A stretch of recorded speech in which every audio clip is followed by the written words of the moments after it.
May integridad ba? May integridad po ba tayo? Honest po ba tayo?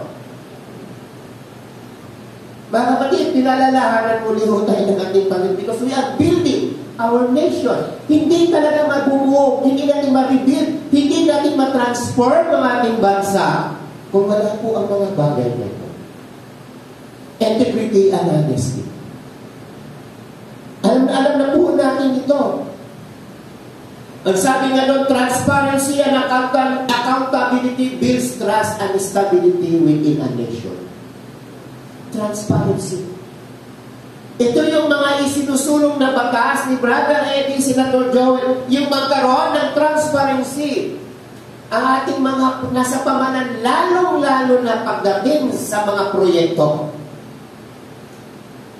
Kaso, pilit at pilit pa ng pilit. Pilit, pumasa na ho yan sa Kongreso, pilit pa rin at pilit pa nilang hinahanap. When children of God dwells together in unity.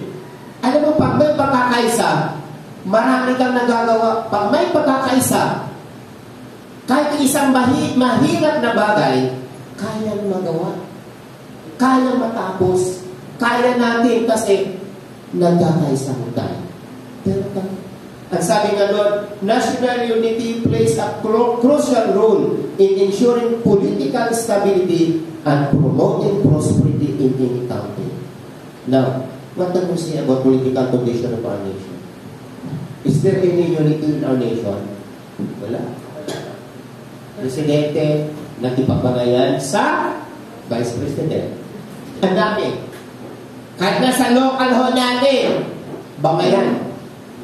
Walang pagkakaisa. Napakahirap po. Napakahirap ang unity.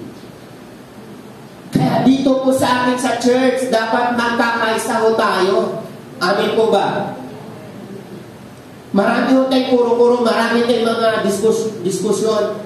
Pero in the end, nakakaisa pa rin tayo sa isang layunin. Kaya dito po makita dapat sa ating iglesia na kakaisa na po tayo. Ano po ba tayo dito? Unity and harmony.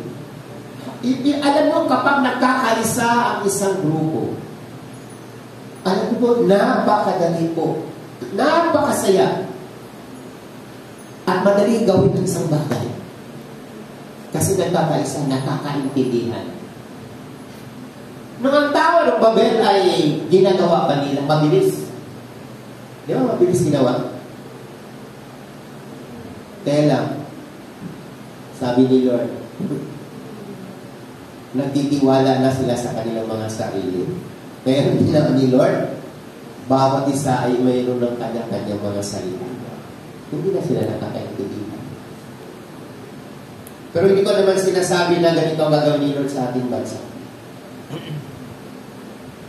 Napakahirap po. Ang dami ko rin mga nakausap na politician. Ay, ito. Mahirap na. Okay, next. Kasi ano pa lang ito, letter A pa lang ito.